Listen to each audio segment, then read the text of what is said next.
This is Radio Free Asia from Washington, D.C. The following program is in Uyghur.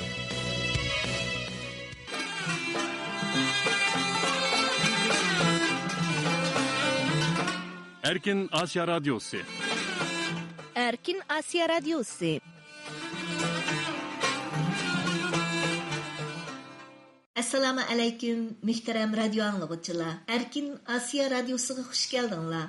Anlavatqınыңlar 12 noyabr paytaxt Washington'dan tarqıtılıvatqan Erkin Asya Radyomuzning 1 saatlik Uyg'urcha anlatışı. Bugünkü program riyasatçılığı için Gülchehra xizmatda. Tasmanlarımız diqqatiga avval bugünkü dünya vaziyeti, shundaqla Uyg'urlarga munosabatlik yeni qisqa xabarlar anlatamiz. Kundalik qisqa xabarlarimizdan keyin vaqa ham muloyiza, obzor anglatish programmalari bo'yicha o'z muxbirlarimiz, shundaqla dunyoning har qaysi joylarida turishliq ixtiyoriy muxbir va taklifli obzorchilarimizning tayyorlashida yangi temalarda tafsiliy programmalarni diqqatingizga sunmoqchimiz. Hurmatli radio anglag'uvchilar, undaqda bugungi 1 soatlik radio anglatishimizni yoqtirib olishinglarni umid qilamiz. Diqqatinglar avval o'z muxbirimiz Javlarning tayyorlashidagi kundalik qisqa xabarlar bo'lsin.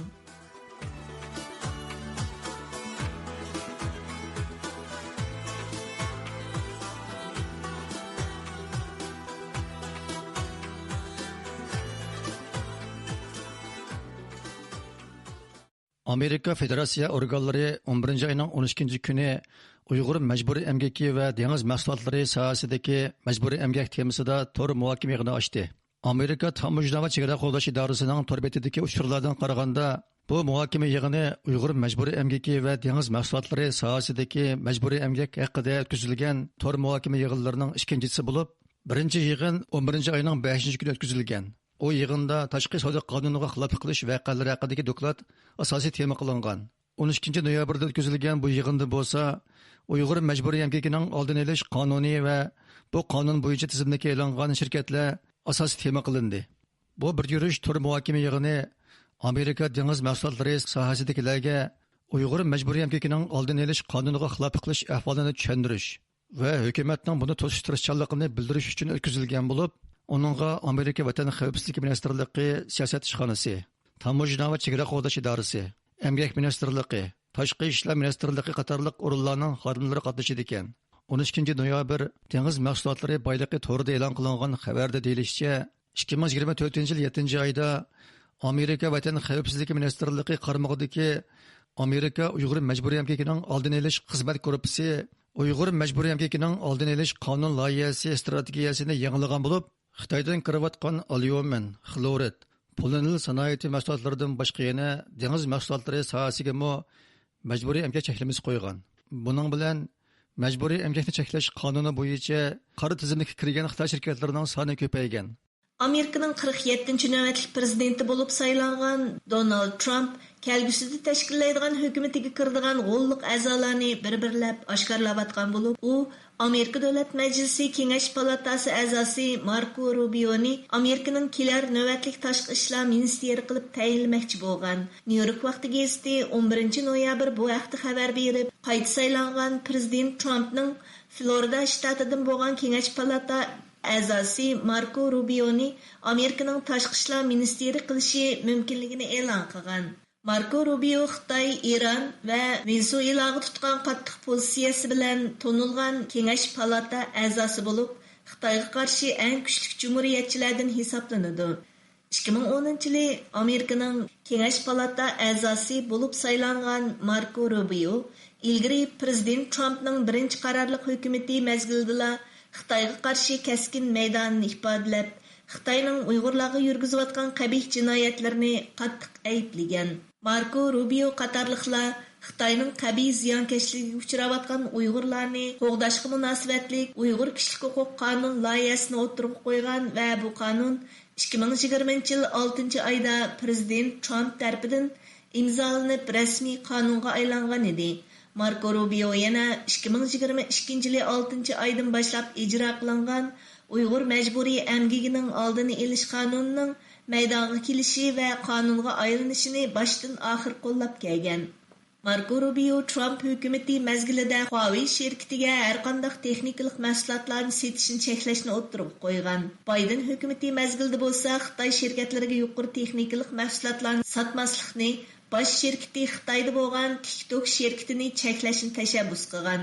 2020 8 oyda Xitoy hukumati Marko Rubio qatorliq 11 kishiga jazo yurgizgan edi. Haftalik xabarlar to'rining 12 noyabr bergan xabarda aytilishicha, bu qitimliq saylamning oldida muavin prezident nomzod bo'ladi deb qaralgan Marko Rubio yanada qayta saylangan prezident Trump yuqori vazifaga tayinlashni planlagan nomzod bo'lib kelgan. Donald Trump oxirgi paytda qarorini o'zgartmasila Marko Rubio'ning Amerikaning kelar navbatlik tashqi ishlar ministri bo'lishi asosan aniq ekan.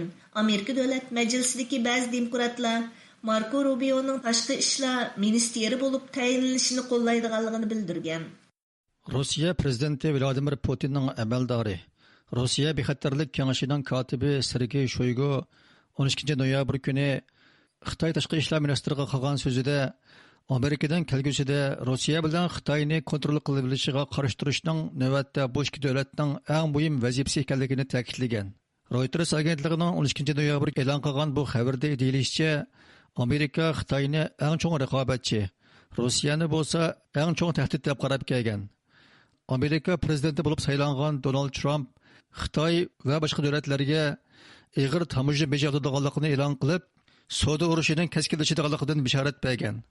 Rossiya Davlat bexatarlik kengashining kotibi Sergey Shoygu Beijingda Xitoy tashqi ishlar ministri Wang Yi bilan ko'rishganda, Moskva bilan Beijing orasidagi kuchli munosabat dunyoni muqimlashtiradigan omil deb ta'riflagan. U yana Rossiya axborot organlarining so'zini naql keltirib, meningcha navbatdagi eng muhim vazifa Amerika va uning ittifoqdoshlari yo'lga qo'ygan Rossiya bilan Xitoyni teng cheklash siyosatiga qarshi turish degan. Xitoy tashqi ishlar ministri Wang Yi uni qo'llab, xalqaro vaziyat murakkablashib, tashqi xiris ko'paygan sari ikki taraf o'rtaq manfaatni qo'g'dash uchun bir safda chiqib turishi kerak degan. Xitoy taraf bu uchrashishga ikki taraf o'rtaq ko'ngil bildiradigan strategik xavfsizlik masalasida atrofliq va cho'nqur fikr almashtirib, o'zaro ishonchni kuchaytirdi deb baho bergan. Xi Jinping bilan Putin so'g'uq munosabatlar urushidan keyin Amerikaning hukmronlik davrining oyoqlashganligini g'ayriy rasmiy shaklda ifodalab kelgan bo'lib, Amerikaga qarshi cheksiz hamkorlik o'rnatib, o'zaro berish kelishni ko'paytgan edi. Amerika prezidenti bo'lib qayta saylangan Donald Trump Xitoyni izchil tanqidlab kelayotgan ikki siyosatchini yangidan tashkillaydigan hukumatining muhim o'rinlariga tayinlamoqchi bo'layotgan bo'lib, bu ahvol ikki davlatning kelgusi bir necha yilda munosabatlarining texmi yomonlashadiganligidan bishorat bermoqda ekan. Bloomberg xabarlari to'rining 12 noyabr bergan xabarda aytilishicha, prezident Donald Trump Amerika Kengash palata a'zosi Marko Rubioni Amerikaning tashqi ishlar ministri, Avam palata a'zosi Mike Waltz'ni Amerika davlat xavfsizligi maslahatchisi, Avam palata a'zosi Alice Stefanikni Amerikaning Birlashgan Davlatlar Tashkilotida turishliq bosh elchisi qilib tayinlamoqchi bo'lgan. Ularning anisi Xitoy Kompartiyasini xatarli kuch deb biladigan va Xitoy bilan murassa qilmaydigan siyosatchilar ekan. Prezident Donald Trump saylamning oldida Xitoy mollaridan oldigan tamojna bejini 60% ga chiqarganligini e'lon qilgan edi. Uning prezident bo'lib saylangandan keyinla kommunist Xitoyni tahdid deb bildigan siyosatchilarni hukumatning muhim o'rinlariga tayinlamoqchi bo'lishi uning Xitoyga tutadigan keskin siyosatining yo'nalishini ko'rsatib bergan. Iqtisodshunoslarning mo'ljallashicha bu ahvol dunyodagi eng chong iqtisodiy gavdalar bo'lgan Amerika bilan Xitoyning tashqi savdo munosabatini texmi nacharlashtirib, dunyoning kelgusi iqtisodiy va siyosatida zo'r davolg'ishlarni maydonga keltirdi ekan. Amaliyotda bu davolg'ish hozirdan boshlab ko'rilishga boshlagan bo'lib, 12 noyabr kuni Hong Kong bozoridagi Xitoy pay cheklari shiddat bilan tushib ketgan. Xitoy shirkatlarining pay cheklarining tushish nisbati 3% dan oshib ketgan. Xabarda aytilishicha, faqat jumhuriyatchilar emas, balki Tesla'ning xo'jayini, dunyodagi birinchi boy Elon Musk qatorliq korxonchilarmi prezident Donald Trumpni qo'llayotgan bo'lib, uning Xitoydagi Tesla zavodi va milliard dollarlik savdo manfaati kelgusida qanday xirislarga duch keladi, Donald Trump buni qanday bir taraf qiladi? texi aniq emas ekan. Yana kelib Elon Musk Xitoy bosh ministri Li Changning qo'llashiga erishgan korxonchi bo'lib, bu Amerika bilan Xitoy o'rtasidagi huquq savdo munosabatini murakkablashtirib etgan. Xitoy Kompartiyasining bosh sekretari Xi Jinping Donald Trumpni tabriklaganda ikki davlatning foyda topsa tang topadigan, ziyon tatsa tang tatadigan davlatlar ekanligini alayda eskartgan bo'lib, Prezident Trumpning bu mushkulotni qanday siyosiy taktika va farosat bilan hal qildiganligi diqqat nuqtasi bo'lib kelmoqda. Uyg'ur Avtonom rayonluq Partikom doimiy komiteti 11 ayning 10 kuni Urumchida yig'in chaqirib, Urumchi shahrining islohot, taraqqiyot va muqimlik xizmatini muhokama qilgan. Partikom sekretari Mashinroy bu yig'inda qilgan so'zida boyliqni echish bilan tejashni birlashtirish, ziyonni azaytish uchun ko'p yo'ldan tabiiy boyliq izlash, moliya boshqarishni kuchaytirish, yerlik hukumatning qarzlarini muvofiq qilish, markazning har turli qo'llash siyosatlarining to'liq unum berishiga kafolat qilish, iqtisodni yetaklashga foydali bo'lgan cho'ng turlarni, yangi energiya, yangi material sanoatini kuchab taraqqiy qildirish deganlarni ta'kidlagan. Bu xabarda ko'rilganidek, Xitoy hukumati har vaqt Xinjiangning muqimligi va taraqqiyotidan iborat cho'ng vaziyatni ko'zda tutib, Urumchi shahrining taraqqiyotini siyosiy yuksaklikda turib o'ylash, planlash va ijro qilish taktikalarini tuzgan. Yig'inda Mashinroy Urumchini yuqori sifatli taraqqiy qildirish xizmatining muhimligi va ta'xirsizligini, bu shaharning xavfsizligi va taraqqiyotiga kafolatlik qilishda Bingtuanning muhim rol o'ynaydiganligini o'tirg'a qo'ygan. Hamda bu xizmatga mas'ul bo'luvchilarning shaklbozlikdan qutulib, yangilik yaratishga moyil bo'lishini, qiyinchilik va xatardan qo'rqmasligini talab qilgan. 5-iyul Urumchi qirg'inchiligidan keyin xalqaroga bir xil tunilgan Urumchi shahri izchil holda Xitoyning har turli o'zgartirish va kengaytirish nuqtasi bo'lib kelmoqda. Ko'plagan uchurlardan Xitoyning bu shaharni Bingtuanning yordami bilan tamoman o'zgartirib, Xitoyning kuchi va taraqqiyotini ko'rsatadigan markazga aylantirayotganligi ma'lum. Amerikadagi hukumat almashish va yangidan o'tirg'a chiqayotgan siyosiy taraqqiyotlarning Xitoyga besim paydo qilishidan keyin ochilgan bu yig'inda Xitoy amaldorlarining Urumchining muqimligi va taraqqiyotiga kafolat qilishning ta'xirsizligini ta'kidlashtirimi, ular duch kelayotgan yangi mushkulot va andishalarni ifodalab bergan. Anlayotganlarning Uyg'ur tilidagi erkin axborot munbiri Erkin Osiyo radiosi.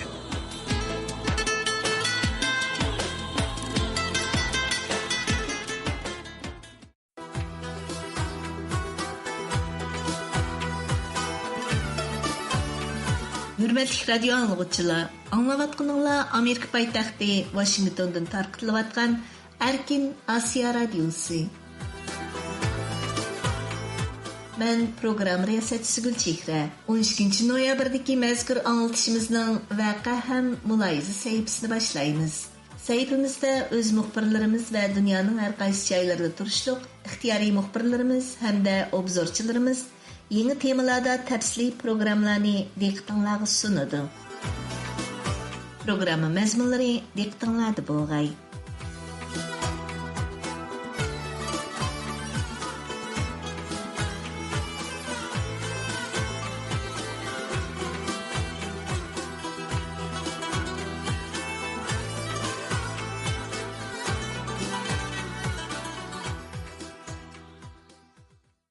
Uyghur elida 2017-yili yuqori pallaga chiqqan Uyghur savdo korxonachilariga qaratilgan hujum va tutqun hali ham davom qilmoqda. Oshkorlanishicha, Qog'liq noyisida uy mulk savdosi bilan shug'ullanib kelayotgan Rohat mehmonxonasining sohibi Mehmet Aziz Ubul 2022-yili tutqun qilingan. Oradan 20 oy o'tgan bo'lsa-mu, u texchi qo'yib berilmagan. Dalilishicha, Mehmet Aziz Ubul navbatda jazo o'tayotgan bir dinniy zotni bundan 10 yil ilgari mehmonxonasida turg'izganligi uchun tutqun qilingan. Tuanda muxbirimiz Shuhrat Ushurning bu vaqtda tayyorlagan programmasi diqqatingizda bo'ladi. Qashqar Qag'iliqlik muhojirlardan birining inkos qilishicha, Qag'iliqda Rohat nomidagi bir mehmonxonani manguzayotgan Mehmet Aziz Ubul 2017-yili lagerga ib ketilgan. Ayni chog'da kayfi safoda bo'lmaganlik uchun diniy radikallik gumoni bilan tutqun qilingan Mehmet Aziz Ubul lagerdagi savol so'roqlar davomida bola vaqtida ota-onasidan Qur'on savodini chiqargandan boshqa atalmish xatoliklar bo'lmaganlik uchun 2 yillik atalmish tarbiyadan keyin qo'yib berilgan. U mehmonxonasini qaytadan manguzayotgan chog'da, ya'ni 2022 yili 10 oyda mehmonxonasi 3 soqchilar tarafidan qo'rshab qilingan mehmonxonadagi mulozimatchilardan mehmonlargacha hammasi bir-birlab so'roq qilingan. Mehmetiz o'zi bo'lsa, beshi qarxalta kaydirilib, qamoqxonaga ilib ketilgan. Bu yil 50 yoshlar chamadagi Mehmetiz Obulning do'stlari va oila tobatlari u tutqun qilingan kundan e'tiboran uningdan hech qanday xabar ololmagan. Tor arxivlaridan tekshirganimizda Rahat mehmonxonasi Qog'liq noyisining bozor ichidagi Do'ngmaliga joylashgan. Biz Do'ngmali oila komisiyaning saqchi xodimiga telefon qilib, Mehmetiz Obulning navbatdagi ahvoli haqida ma'lumot so'radik. Mazkur xodim Mehmetiz Obulning 2 yildan buyon tutqunda ekanligini dalilladi. Qanday ahvolingiz yaxshimi? Yaxshi. Sizlarga Do'ngmalidagi Rahat mehmonxonasining xo'jayini bilan bir ko'rishmoqchi. Shu kishi qayerda hozir? Shu kishi bilan qanday aloqa qilishimiz? Qo'lga ilib turmaga chiqib ketdi. Nima sababdan qo'lga ilindi? Nima sababdan? Sababi nima? Huquqliq nima deb tutganligi. Qayerda tutirilyapti? Shu bozorda saqchixonadami yoki noyadimi? Chiqib ketib, ertasi Go'nganjoyga o'tkazib turibdi. Sizlar bu tavallikdagi bir saqchixona bo'lib chiqibdingiz bilan buni so'rab aniqlab baxmadingizmi? Shuningki, ichirib ketgan chiysan, hozir kurashtiraman, hozir so'roq qildi deb shunday javob berdi. Zat kurashtirmadi, ko'rishamadi. Shundaymi? Nimani so'roq qilayotganligini, xos to'g'riliq bir ish bo'lganligini bilmadim asosan. Ammo tutilish sababi haqida ma'lumot bermadi. Tordagi savdo korxonachilarga oid bir arxivda Rahat mehmonxonasining 2009-yili tijorat boshlaganligi qayd qilingan. Shundaqla arxivda mazkur mehmonxonaning 2011-yildan 2021-yilga qadar yillik tijorat dokumenti hujjatli shaklda qistilgan va bu mehmonxonaning 2022-yildan buyon tijorat dokumenti tayyorlamaganligi qayd qilingan. Telefonimizni qabul qilgan Qog'liq bozorlik saqchi xodimining deyishicha, Mehmetiz Obul qo'lga ilinishdan 10 yilcha avval, ya'ni 2012-yillari mehmonxonada bir diniy zotga o'rin bergan. Sulaymon ismli bu diniy zot 2014-yili bo'lginchilik bilan ayblanib kesib o'tilgan. Ama bozorlik saqchixonami Qog'liqning? Qanday ahvolingiz yaxshimi? Yaxshi. Bu sizda bir Rahat mehmonxonasida bir mehmonxona bormi shu bozor ichida? Qayerdagi mehmonxona bu? Sinoya bozorining ichidagi mehmonxona. Unda shu mehmonxonadagi bu xo'jayini Mehmetiz Obul degan bola nima tutirilyapti? Ahvol qanday hozir? Bir chirib ketgancha hozir mana 20 yo'labda hech bir nim bo'lganligini bilmadik. Shu mehmonxona qo'rshab qilingan kuni sizlarning bozorlik saqchixonadan maslashibsizlarmi? Hamda shu kunki ahvoldan sizning bilishingizcha, zab bu delo qanday delo ekan bu bolniki? Siz bilgan tafsilot nima azadi? O bolalar shu alaqqa ilgari bir taravih namozi o'qib masjidda yenib onun qo'tirganligi Sulaymon deydigan birisi bor ichida birisi. Sulaymon Abdumat. Sulaymon Abdumat degan bu sarag'i chiqtirmagandikan, shu mehmonxonada ma'mini og'inam bo'lgandikan birga taravih o'qimishar, yotsuan deb bir mehmonxona qaraydigan bolaga urlashtirib qo'ygan gap. Urlashtirib qo'yadi bu akşam taravihni o'qib kunduzlarda armela Ramazonda birga yotganmishlar hamda. Mehmetiz Obul ayni chog'da mazkur diniy zotga ko'rsatgan do'stligi va ifodalagan hurmat sababli jinoyatchini qanot osti qilish gumoni bilan tutqun qilingan. Bo'ldi, qarsak bir sotqa chiqdi dedi, basak. O sotma bizning kirgizmadi, yepta hozirgacha ya hukmi yo'q, ishimi yo'q. Mazkur saqchi xodimining dalilishicha, Mehmetiz Obul tutilgan 20 oydan buyon bir qancha rat maxfiy sotlangan bo'lsa-mu, ammo deloning tafsiloti oila tobatlariga va asos qatlam saqchilariga rasmiy shaklda bildirilmagan. Bu oila tobatlarini elib, men naylik saqchiga berib baxmadimmi yo turmaliga silimish tavallikni saqchisi bo'lgandikin. Turmaliga borsak, bu bolalarni bir agar ishonmagan gibi ko'rishlar, salomatlik qandoq, o bu desek bizni yiqimni bag'zimida o'tirib mushun ichida bor deydi. Sizlikmi javob bermadimi?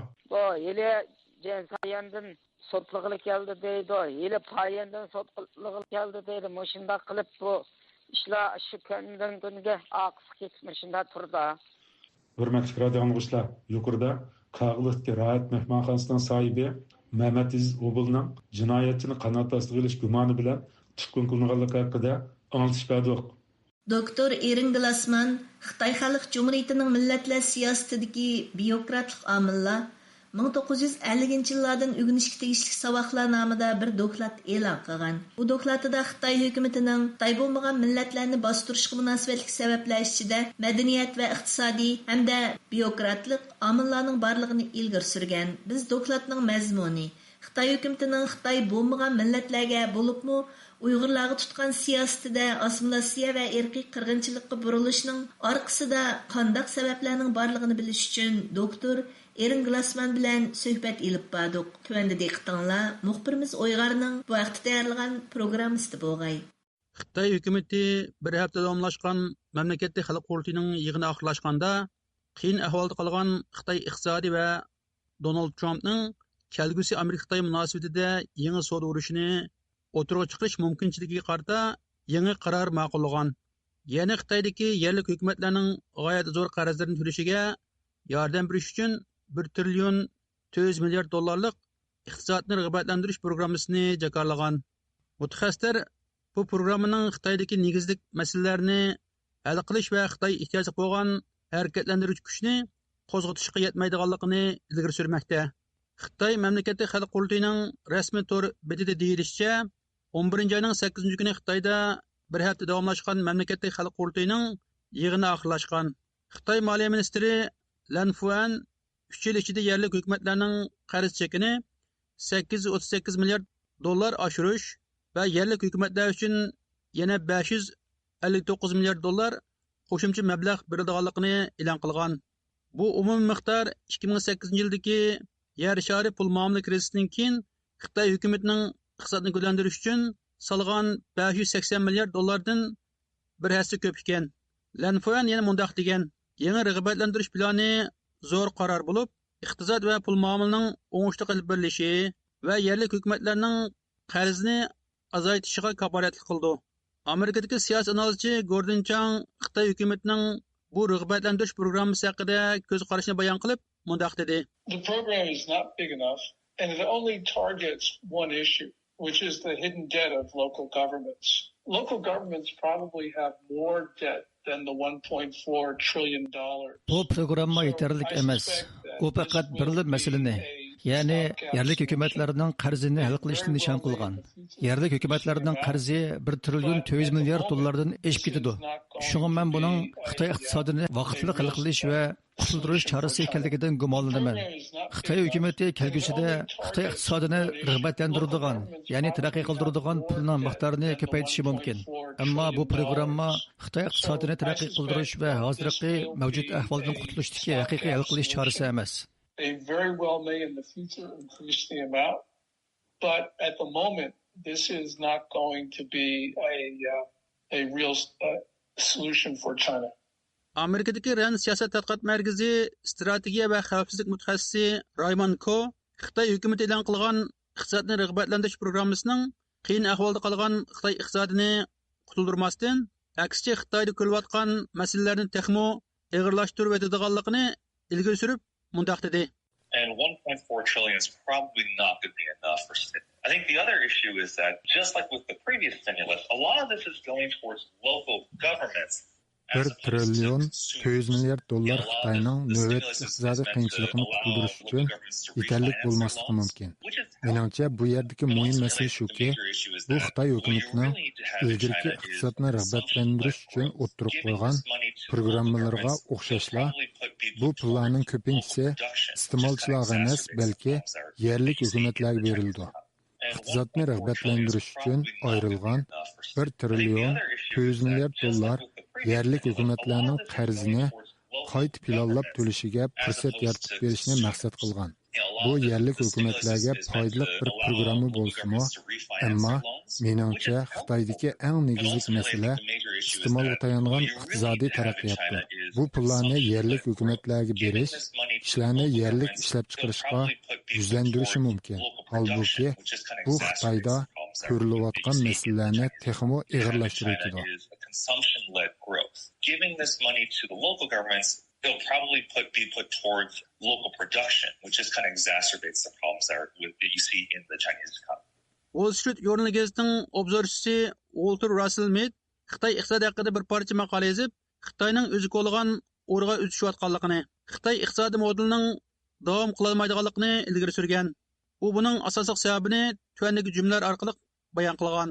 Xitoy nüfusi aziyotgan bir vaziyatda 90 millionga yaqin turalg'u uy quruq holat turibdi. Uy mulk shirkatlari qarzlarini qaytara olmayotdi.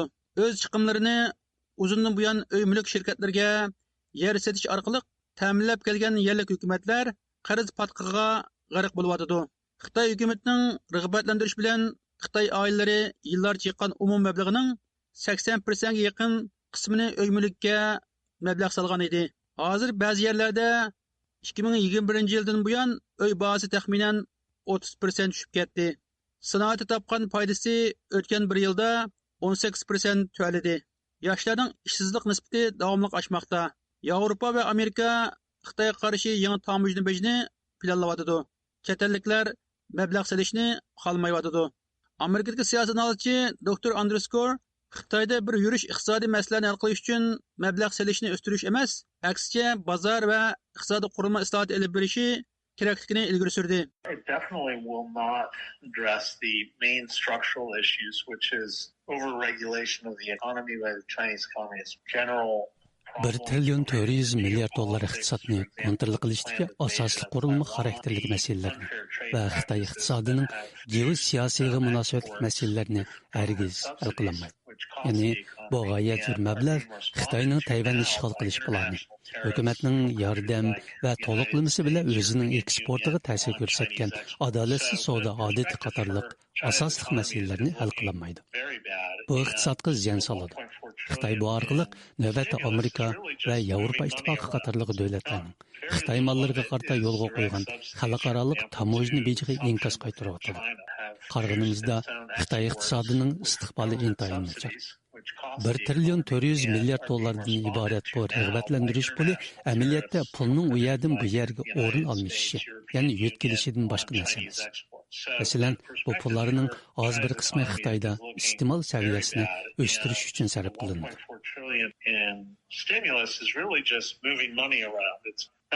Very little of it is direct subsidies, for example, to consumption within China. Qadrli radio anglag'uchilar, bu programmani Washingtondan Uyg'ur tayyorladi.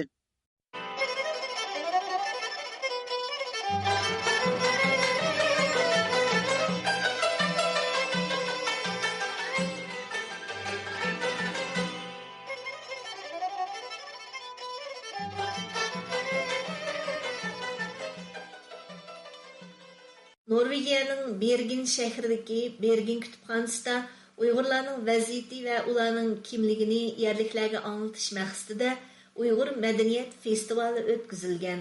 Uyg'ur madaniyati va Uyg'urlar navbatda uchrayotgan irqiy qirg'inchilikqa oid ma'lumotlar, Uyg'urlarga munosabatli kitob, she'r va filmlar tanishtirilgan bo'lib, intayin ta'sirli bir faoliyat bo'lgan. Faoliyatga Uyg'ur jamoatidan boshqa yana nurg'un yerlik kishilar ishtirok qilgan. Ba'zi qatnashuvchilar ta'sirlangandan ko'z yoshlarini tutib olmagan. İxtiyor muxbirimiz Habibullah bu haqda tafsiliy xabar yetkazadi. 9 noyabr kuni Norvegiyaning Bergen shahridagi Bergen kutubxonasida Uyg'ur Yar fondi, Bergen shaharlik hukumat va Bergen shaharlik kutubxonaning tashkillashida Uyg'ur madaniyat festivali o'tkazilgan. Bu faoliyatda Norvegiyada yashaydigan bir qism Uyg'ur ziyolilari va Uyg'ur Yar fondining qurg'uvchisi Abduvali Ayub Uyg'ur madaniyati va Uyg'urlarning ona tilini tanishtirish bilan birga Xitoy hukumatining Sharqiy Turkistonda olib berayotgan irqiy qirg'inchilik jinoyatlarini fosh qilgan. Biz bu Uyg'ur masalasining g'arbda asta-asta pastga tushib kelayotganligi, medialarning Uyg'ur masalasini tilga olmas bo'lib ketayotganligi, siyosatchilarning bu qirg'inchilikqa barbara e'tiborsiz qarash qarab izlanishiga o'xshash bu ko'ngilsiz reallikqa azroq bir taqobil turish, buni o'zgartirish uchun Bergen davlatlik kutubxonasi, Bergen shaharlik hukumat, Uyg'ur Yar tashkiloti hamkorligida bir Uyg'ur madaniyat festivali o'tkazdik. Faoliyatda oldi bilan Uyg'ur yozuvchi shoirlar tutqun qilinish masalasi umumyuzlik o'tirib qo'yilgandan keyin tipik misol qilib Gulnisa Iminning, shoir Gulnisa Iminning hayoti, asarlari, xizmatlari oxirida nima sababdan turmaga qamalganligi ahvolini tushuntirib o'tdik. Ondan Gulnisa Iminning biz u yerdan keldik degan she'rini deklamatsiya qilib birinchi qitim shu so'zlandimdi. Ondan ikkinchi qitimda Uyg'ur usulidan o'rnaklar ko'rsatildi. Uyg'ur tilining bugungi ahvoli, tarixi haqida mas'ula bir leksiya sundi. Kutubxonaningki tadqiqotchisi Anna Bag'it xonim Mehrigul Musa Uyg'ur shoirlaridan Chimangul Avut va Nurmuhammad Uchqunning she'rlarini deklamatsiya qildi va ularning hayoti, ular uchirgan qamoq jazosi va besimlar haqida Farhod Tursunning ijodiyati va uning Tarim degan she'ri deklamatsiya qilindi. Uyg'ur muzikant, naqshchi Yusufjon muzika ve naqşı uğurlap berdi. Bu faaliyetki Bergen'de yaşaydıgan bir kısım Uygurlar katnaşkandan başka, asasen yerlik Norvegler ve Bergen Üniversiteti'nin okuvchiları köp sallıqni teşkil kılgan alda katnaşkan bulup, Abdüveli Ayub bu hafta çetelde biz Uygur'un derdini anlatış üçün fakat özümüz yığılap, özümüz anlaş emez. Belki yerli xalqlarni seferberlik keltiriş teximi muhim dep ta'kidledi. Bizning bu faaliyetke Norvegiyadaki Hristiyan Demokratlar Partiyasidan, Amnesty International, Xalqaro Kechirim Tashkilotidan yerlik vakillar kelib qatnashdi, shaharlik hukumatning vakili keldi. Bizning faoliyatimizni bundan keyin davomli qilish to'g'risida madad berdi. Biz ular bilan ayrim bu Uyg'ur madaniyat festivalini tunji qitim 2019 yılı 11 ayda qiyğanlığımızı 2022 yılı 3 ay Novruz münasebeti bilan Uyg'ur madaniyat festivali qiyğanlığımızı bu qitim qisning 3 qitim bo'lganligini qatnashuvchilarning tadrijiy jiqlayotganligini masalan 1 qitim 50 necha odam kelgan bo'lsa 2 qitim 3 qitim kelganning 100 oshganligini dedik. Shundan bular buning nihoyat yaxshi bir önümga erishayotganligini deb ondan bu statistikada masalan dastlabda bizning tomoshabinlarimiz Uyg'urlar ko'proq bo'lgan, bu yerlik Norveg xalq azroq bo'lgan. Tadrijiy holda masalan bu qitimlik natijamiz shu faoliyatda leksiya so'zlagan naqshitqonlardan boshqa hammalarninki yerlik Norveglar va Bergen shahridagi masalan universitetning professorlari, andan yerlik ommaviy tashkilotlarning rahbarlari Uyg'urlarni tushunishni xohlaydigan ziyolilar qatlami bo'lganligi ularning bek suyundidi. Tadrijiy holda Uyg'ur masalasining Uyg'urlarning o'zi yig'lab o'zi qayg'urdigan masala bo'lishidan tadrijiy holda yerlik xalqni o'ylashadigan, ko'ngil bildigan, qayg'urdigan masalaga aylanganlik ularning suyundidi hamdi. Bu biznimi söndügen amal bol tadrijiy holda bizning bu yerli xalqqa ta'sir ko'rsatib, shularningki tirishchanlik bilan buni muvaffaqiyatga yetkazganligimiz. Ikkinchisi, bu qitimli faoliyat degani bir bu bizning shaharlik hukumatining diqqatiga sazovor bo'lgani Norveg bo'lganlarning bu faoliyatning oiti tashkillovchi bo'lishi emasdan buningda Sara ismli bir xonim tashkillashni oit boshdan oxiri muhim rol o'ynadi. Margaret xonimning oit yaxshi rol o'ynadi. Bular Uyg'urlarni qo'llash ustidan bu faoliyatga qatnashdi va bu faoliyatning tashkillanishida oit muhim rol o'ynadi. Ya'ni Uyg'urlarning davosini Uyg'urlarlik qilishdan tadrijiy holda Uyg'ur bo'lmaganlarning fidoyilik bilan bu faoliyatni tashkillashi va qatnashi buni ayt yaxshi bo'ldi. Insoniyatning masalasi ekanligi. Uyg'urlarning beshar kelayotgan kunning barliq erkinlik, hurlik, demokratiyaga tashna kishilarningki qimmat qarishiga bo'layotgan tahdid ekanligini. Shunga buni shu yerlik kishilarning to'pisi, tajribasi, tirishchanlik bilan qilsak texim yaxshi bo'lganligini o'tirib qo'ydik hamdi. Faoliyat jarayonida Uyg'ur shoirlarining she'rlari Norveg tilida faoliyat qatnashuvchilarga taqdim qilingandan boshqa yana Abduveli Ayubning Xitoy soqchi bilan yuzlashish jarayoni aks ettirilgan Maskaning orqasida filmi qo'yilgan. Bu film ham Uyg'ur irqiy qirg'inchiligini faoliyatga qatnashganlarning ko'z oldida bir qatim jonlantirish bo'lib, bu butun qatnashuvchilarga alohida ta'sir ko'rsatgan. Poytaxt Oslodan Bergenga kelib bu faoliyatga qatnashgan Norvegiya Uyg'ur komiteti raisi Xalcham xonim radiomizning ziyoratini qabul qilib, bu faoliyatning nihoyat ahamiyatli va ta'sirli o'tganligini bildirdi. 9 noyabr Abduveli Ayubning o'rinlashtirishi ham oilasidagilarning yaqinni yordami, shunaqla Bergen kutubxonasining qo'llashi bilan Uyg'ur madaniyatini tunishtirish, Abduveli Ayubningki Bergendagi eng yaxshi qisqa film mukofotiga erishgan Maskaning orqasida nomli hujjatli filmning qo'yilishi faoliyati olib berildi.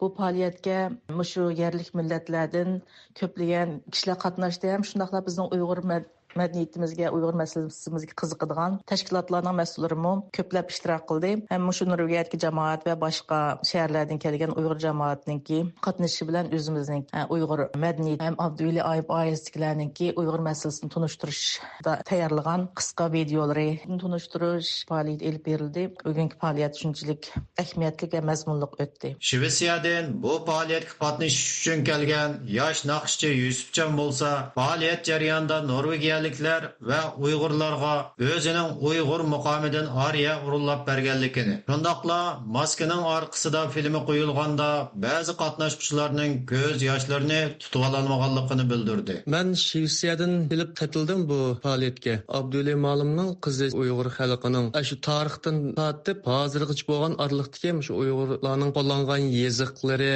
vatanimizning qanchalik ekanligi, burun qanchalikda, hozir qanchalik, burun qash ismlari masalan qancha imperator, qancha cumhuriyet qurilgan degandek ham ismlari ularni bir so'zlab o'tdi. Undan keyin Abdulla Ma'lumning videosini ko'rdik. Bu faoliyatga qatnashgan yerliklar, shundaqla o'quvchilarningki inkasi shunday yaxshi bo'ldi. Bo'libmi video tukkanda yig'ilishib ketdi. Isirqab ketdi nechilari. Nechisi sirtib ketdi, ovozni kontrol qila olmay. Shunda ta'sirlandi. Programmaning oxirlashida men bir muqomdan birini aytdim. Yoqtirib angladi programmani. Bo'libmi yerliklarning shunday yaxshi bahosiga erishdi. Bu faoliyatga qatnashgan bir qism norvegiyalar bu xil faoliyatning texmi ko'proq tashkillanish kerakligini, buning yerli xalqlarning Uyg'urlarni texmi yaxshi tonishida alayda muhim rol o'ynaydiganligini bildirishgan. Bu programmani Shveysariyadan Habibullah Izchi tayyorladi. Almatidagi Uyg'urlar har yili Sharqi Turkiston Cumhuriyet kunini o'xshamagan shakllarda xotirlab kelmoqda. 9 noyabr kuni yana bu munosabat bilan bir yerga jam bo'lgan Almatidagi Uyg'urlar faoliyatini ikki jumhuriyatni qurish jarayonida qurbon bo'lgan shahidlarga atab duo tilovat qilish bilan boshlagan. Faoliyatga qatnashgan Uyg'ur peshqadam ziyoli va faoliyatchilar bu xotir kunlarning Uyg'ur xalqining qalbida tutgan o'rni va buni keyingi avlodlarning qalbiga o'rnatishning muhimligini ta'kidladi. Almatidan ixtiyor muxbirimiz O'ygan bu faoliyat haqida tafsiliy xabar berdi. 9 noyabr kuni Almuti shahridagi Qo'rg'on restoraniga jam bo'lgan Uyg'urlar 1933-yili qurilgan mustaqil Sharqiy Turkiston Islom Jumhuriyatining 91 yilligi va 1944-yili qurilgan mustaqil Sharqiy Turkiston Jumhuriyatining 80 yilligini xotirladi. Bu marosimni Dunyo Uyg'ur qurultiyining Qozog'istondagi vakillari uyushtirdi. Nazir shaklida o'tgan bu marosimga riyosatchilik qilgan Dunyo Uyg'ur qurultiyining Qozog'istondagi vakili Rahimjon Mansurov uni asosiy maqsad haqida tushuntirgandan keyin ozodlik va erkinlik uchun qurbon bo'lganlarga atab Qur'on tilovat qilindi. Faoliyatga bir qism ziyolilar, yoshlar vakillari, Uyg'ur kishilik huquq va milliy huquq himoyachilari, yurt jamoat vakillari ishtirok qildi. Marosimda Sharqiy Turkiston Cumhuriyatlari xotirlanish bilan birga yana Dunyo Uyg'ur qurultiyining yaqinda o'tgan 8-qurultiyi haqida ma'lumotlar berildi.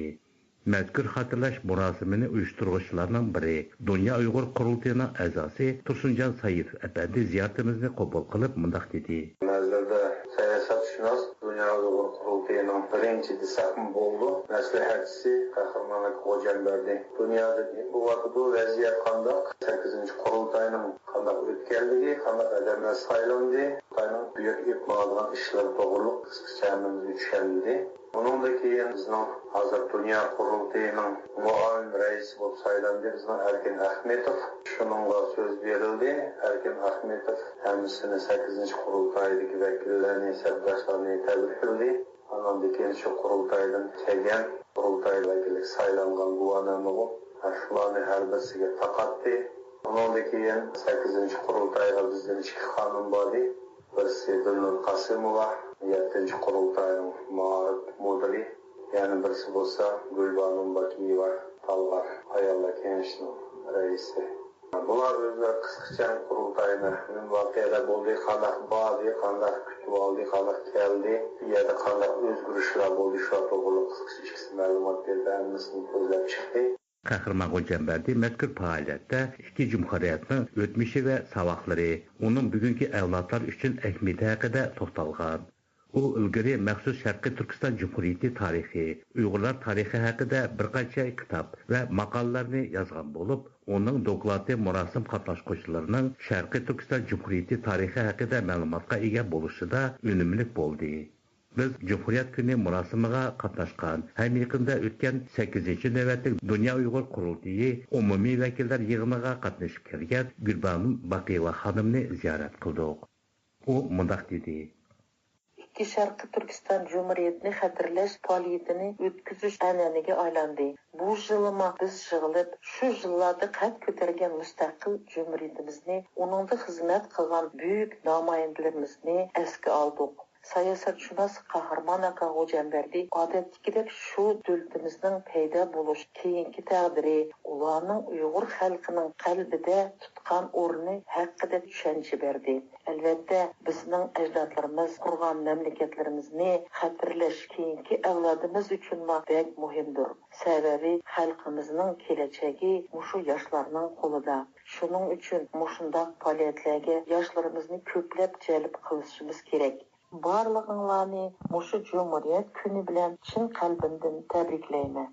Gülbanim Bakıyeva yana özünün səfərdən alğan təsiratını oturğa qoyub mındaq dedi. Meni bu günü xoşal qılğan yeri şu buldu ki, mən 8-ci növbətlik Dünya Uyğur Qurultayı umumi vəkillər yığınına qatnışıb, tuttur muşu mərasimiga ülgürüb gəldim. Qurultayga berib qatnışıb, qaytışımızı vəkillər çoğun təşnalıq bilan kütdi. Mağız söz bergende köp hayacanladım. Ular texmi qiziq suallarını berdi. Bu qurultaydan eng çoğ yana bir vaqiya saylamning o'tishi. Saylam demokratik asosda o'tdi. Her qaysimiz o'z ixtiyorimiz bilan rahbarlarni sayladik.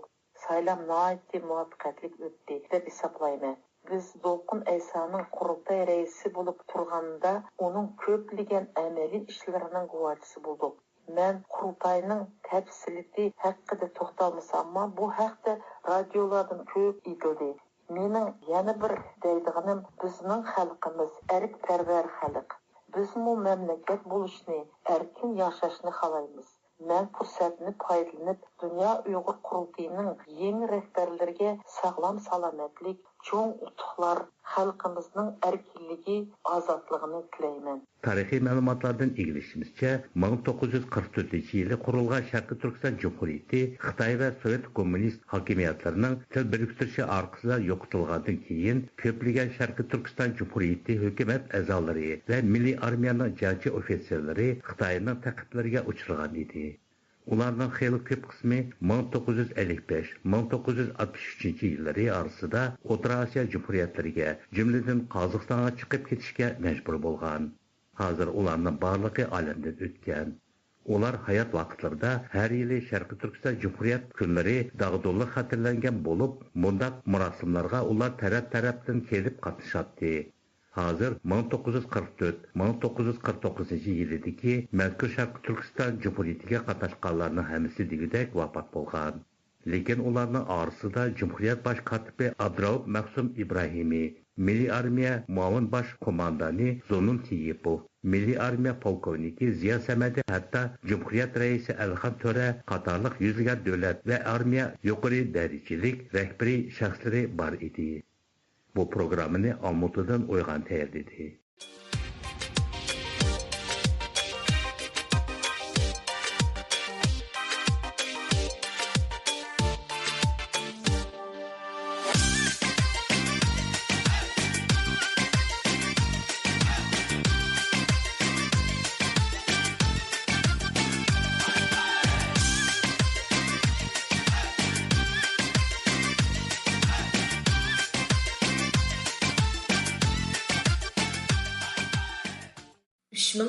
Tarixi ega Uyg'ur tibabati yaqinqi yillarda Xitoy hukumatining yo'qotishi, vayron qilishi va egallab olishidek tarixdan buyongi eng og'ir xislarga yuzlanmoqda. Ayni vaqtda Turkiyani o'z ichiga olgan, muhojiratda yashayotgan Uyg'ur tibib dorgarlar Uyg'ur tibobatini saqlab qolish va rivojlantirish uchun tirishchanlik ko'rsatib kelmoqda. Shu maqsadda 7 noyabr Merkezi İstanbul'daki Uyghur Tibabati Tadqiqat Vaqtining uyushtirishi bilan 2. navbatlik Xalqaro Uyghur Tibabati ilmiy muhokama yig'ini o'tkazilgan. Yig'inda mutaxassislar Uyghur milliy tibobatini qo'g'dash va bu qimmatli mirosni keyingi avlodlarga yetkazish hamda insoniyatning sog'lomligi uchun to'kib qo'shish yo'llari ustida izlanganlarni o'tirib qo'yishgan. Bu haqda İstanbul'dan ixtiyor muxbirimiz Arslan tafsiliy xabar berdi. 2. qitimliq Xalqaro Uyg'ur tibobati ilmiy muhokama yig'iniga 7 noyabr payshanba kuni Markaz İstanbul'daki Uyg'ur tibobati tadqiqot vaqtining uyushtirishi bilan 2. navbatlik Xalqaro Uyg'ur tibobati ilmiy muhokama yig'ini o'tkazildi. Yig'inda Uyg'ur milliy tibobatini qo'g'dash va taraqqiy qildirish, avlodlarga miros qoldirish, shunaqla Turkiya va boshqa ellarda kengaytib insoniyatning sog'lomligi uchun töp qo'shish ta'kidlandi. İstanbul Sabahattin Zaim Üniversitesining yig'in zalida o'tkazilgan bu muhokamaga Turkiyada milliy tibobat shifoxonalari ochib, tibobatchilik bilan shug'ullanayotgan Uyg'ur tabiblar, Uyg'ur tibobati haqida tadqiqot olib borayotgan mutaxassislar, bir qism turk tadqiqotchilar va İstanbulda o'tiraqlashgan Uyg'urlardan ayol bo'lib ko'p sonda kishi qatnashdi.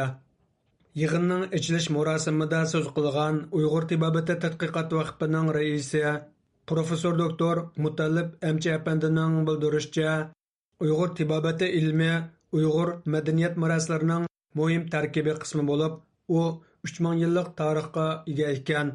Professor Mutallib Amchi apandi mundoq dedi. Uyg'ur tibobati 3000 yildan ortiq tarixga ega tibobat bo'lib, Uyg'ur xalqining madaniy meroslarining muhim tarkibiy qismi. Bu yig'in vatan ichida Uyg'ur tibobati xirqqa uchrayotgan Uyg'ur tibobati ustozlarimiz, izbosarlarimiz, kasbdoshlarimiz orqadan tugab ketish xavfiga duch kelayotgan nəhayət qiyin bir şəraitdə ekilyotidi. Professor Mutallib Amchi apandi bu yig'inni uyushtirishdagi maqsad to'g'risida to'xtalib mundoq dedi.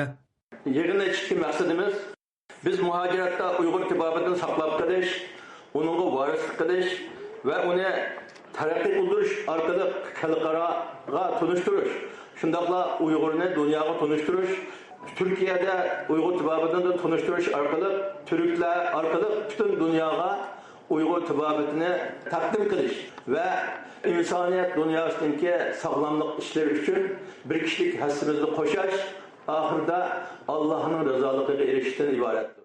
Mutallib Amchi apandi Kommunist Xitoy 1949-yili Uyg'ur elini ishg'ol qilgandan keyin o'zlarining Jungi tibobatini Xitoy xalqining sog'lomlik ishlaridagi eng muhim tibobat deb hisoblaganligi, Uyg'urlarning milliy tibobatini Jungi tibobatining, ya'ni Xitoy tibobatining ayrilmas bir qismi degan safsatini o'ttirg'a qo'yganligini bildirdi.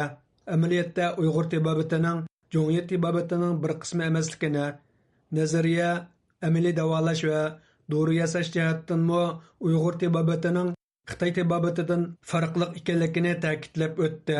Mutallib Amchi apandining bildirishicha, hozirgacha 30 xildan ortiq Uyg'ur tibobat dorilari G'arb tibobat doktorxonalarida kasal davolashda qo'llanmoqda ekan.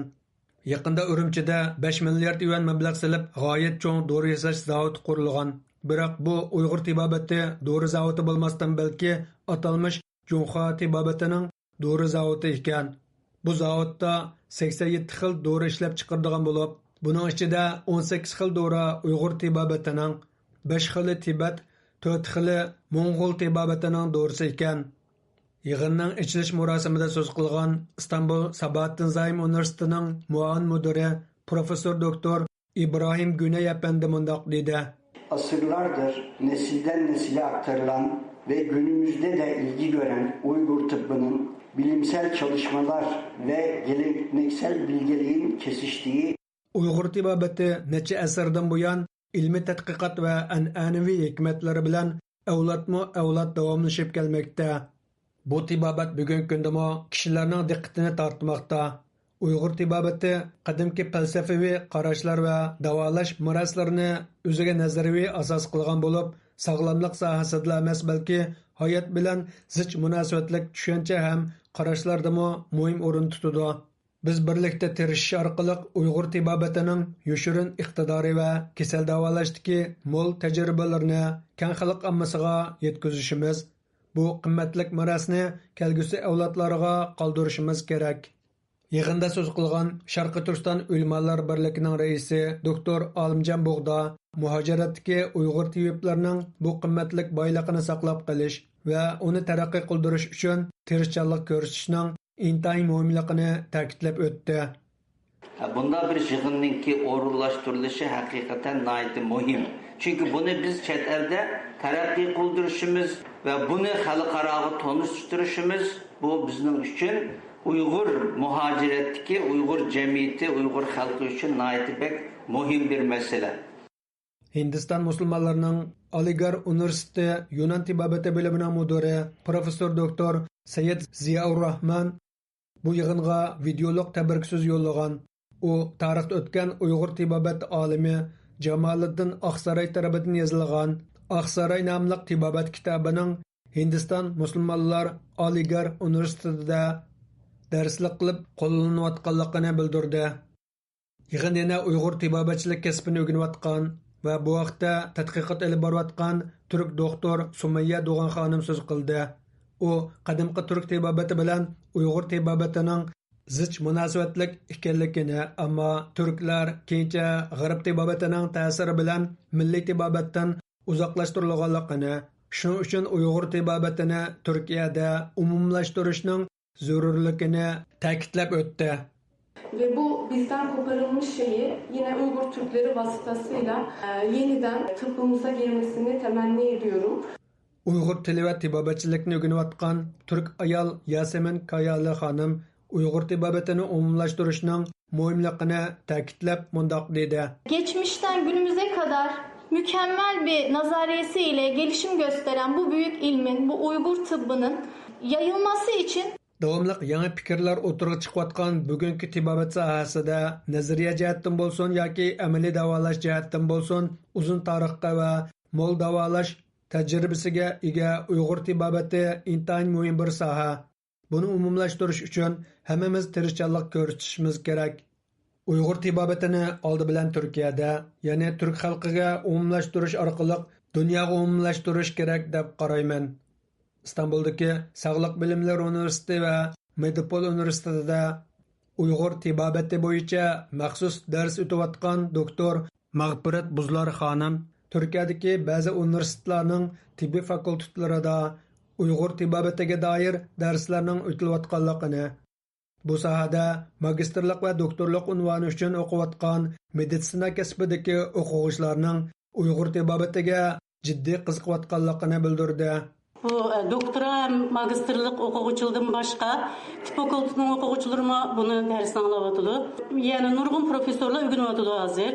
Şunun için Uygur tibabetini bunun dinkimi tekimi rivajlandırış için nurgun Uygur izbasarlarına yetişip çıkışı nayeti mühim. Doktor Mağfiret Buzlar Hanım, Türkiye Səhiyyə Ministerliğinin tibbi sahada 15 türlük əmimləşdiriş planı barlığını, bu planның birisinin Uyghur tibabeti ekanligini tanıştırıp o'tdi. Bu programmani İstanbul'dan Arslan Taş tayyorladi. Türkiye'de faaliyet ilip beriyotgan asosliq Uyghur tashkilotlari bilan Türk o'choqlari qatorliq Türk tashkilotlari 20 asrda qurilgan ikki Sharq Turkiston Cumhuriyetlerini xotirlash munosabati bilan maxsus xotirlash yig'ini o'tkazgan. Mutaxassis va siyosiyonlar bu kunni xotirlashning alayda tarixiy ahamiyatlari ve shuningdek Sharq Turkiston Xitoy hukumati tarafidan besilingandan buyanqi Uyg'ur va boshqa turkiy xalqlar beshidan o'tkazgan zulm, assimilyatsiya hamda irqiy qirg'inchilik siyosatlari to'g'riliq to'xtalgan. Bo'libmi Sharq Turkiston Cumhuriyetlarining Uyg'urlarning hurlik kurishining natijasi va simvoli ekanligini ta'kidlashgan. Mazkur faoliyat haqida Anqaradan ixtiyor muxbirimiz Erkin Tarim tafsiliy xabar berdi. 9 noyabr günü Ankara'da ötküzülgen 20. asırda kurulgan iki Şarkı Türkistan Cumhuriyeti'ni hatırlaş yığınıda Uygurlarının 20. asırda iki Cumhuriyet kurganlığı Xitay bilen sabık Sovet İttifakı til biriktirip iki Cumhuriyetini yok kılıvetkenligi 1949 yılının ahirinde Şarkı Türkistan'ın Xitaylar tarafından besivelinganlığı Xitay hükümetinin 75 yıldan buyan Uygur, Kazak qatarlıq Türkiye xalqlarga assimilasiya ve irqiy qirg'inchilik elib beriyotganligi o'ttirg'i qo'yildi. Bu so'zlarni Yeni Refah Partiyasi muavin boshlig'i, parlament a'zosi Doğan Bikin Efendi Cumhuriyet Kuni xotirlash munosabati bilan o'tkazilgan doklad berish yig'inida o'ttirg'i qo'ydi. Yığında söz qilgan Türk siyasiyon ve mutaxassislar iki qatim qurilgan Sharq Turkiston Cumhuriyetlarining Uyghur ve başka Türkiye xalqlarining hurlik ko'rishining natijasi ve simvoli ekanligini ta'kidlashdi. Bu doklad berish yig'inini 114 yillik tarixga ega Türkiye'nin en çok ommaviy teşkilatlardan biri Türk Ocakları Teşkilatı, Sharq Turkiston Tadqiqot Vaqfisi, Dünya Uyghur Qurultayı Vaqfisi ve Uyghur Akademiyası birlikte uyuşturgan bulup, yığınga mezkur teşkilatlarının mesulları, azaları, parlament azaları, bazı siyasi partiyalarının mesulları ve Ankara'daki her qaysı üniversitelerinin o'quvchiları, ziyolilardan bulup, köp sonda kişi iştirak qildi. Yığında sözgü çıkan parlament azası Doğan Bekin Efendi, Uygurlarning 1933 yılı Qashqarda, 1944 yılı G'uljada ikki cumhuriyetni qurish ko'rishini eslatib, Uygurlarning elib berayotgan ko'rashlarni qo'llaydiganligini o'tirib qo'ydi. O mundaq dedi. Sistematik soykırımın benzeri orada ne yazık ki uygulanmaktadır. Ve bunun sonucu olarak da demografik yapı da bozulmaya yüz tutmaktadır. Xitay Uygurlarga qarata sistemli holda assimilasiya siyosati olib bormoqda. Buning natijasida Sharqiy Turkistonning nüfus qurilmasi buzilyotidi. Bugungi kunda millionlagan Xitoy Sharqiy Turkistonga joylashtiriladi. 1949 yılı Xitay besib alganda Sharqiy Turkistondagi Xitay nüfusi 5% iken, bugungi kunda Xitay davlatining rasmiy statistikaları bo'yicha 45%ga chiqqan. Afsuski Xitayning rayondagi nüfusi burunla eshib ketgan bo'lishi mumkin.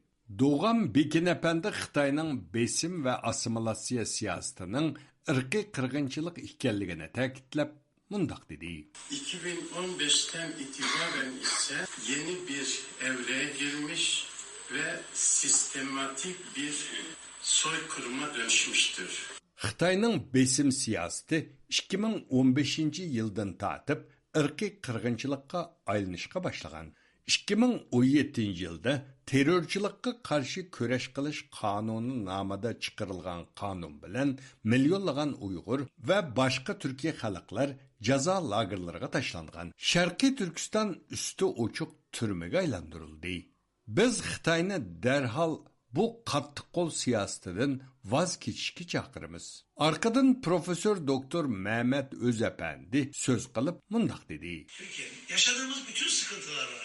İçerideki, kendi içimizdeki büyük problemler var.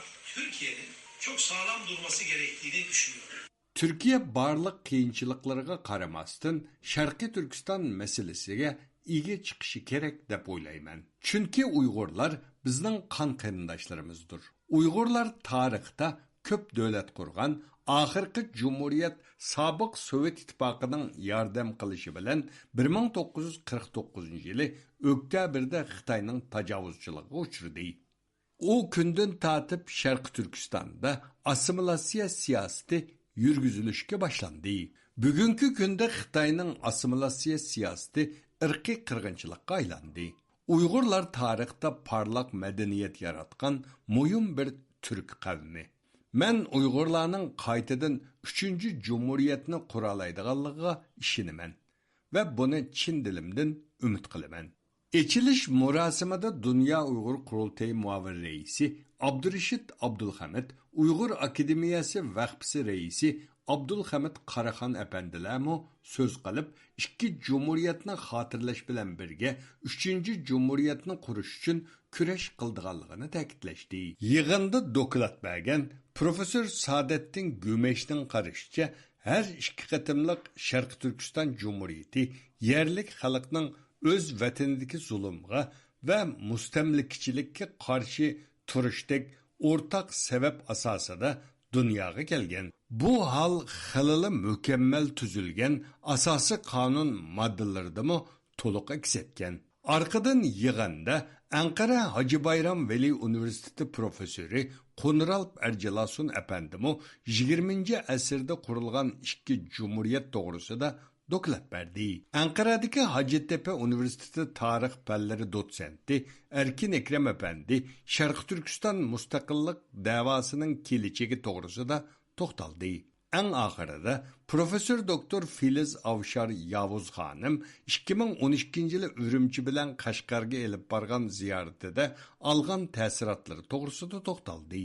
Yığın ahirida ziyaretimizni qabul qilgan Abdulhamid Qaraxon efendi Ankara'da ikki cumhuriyetni xotirlash faoliyatining bir kun davomlashganligini, faoliyatning yaxshi o'tganligini bayon qildi. Biz Türk ucaqları bilan birlikte 3 Uyg'ur tashkiloti Sharq Turkiston Cumhuriyet kuni munosabati bilan Sharq Turkiston muhokama yig'ini o'tkazdik. Bu yig'inga Turkiyadagi muhim tadqiqotchilar, siyosatchilar, muxbirlar va jamiyatdagi eng oldin qatordagi muhim odamlar qatnashdi. Yig'in nihoyatda yaxshi o'tdi. Yig'inda Sharq Turkiston Cumhuriyatlari va hozirgi vaziyat haqida muhokama analizlar bo'ldi. 9 noyabrdan boshlab Turkiyaning Uyg'urlar yashaydigan barliq shaharlarida 2 Sharq Turkiston Cumhuriyatini qutluqlash faoliyatlari har xil shaklda o'tkazildi. Bu programmani Turkiyaning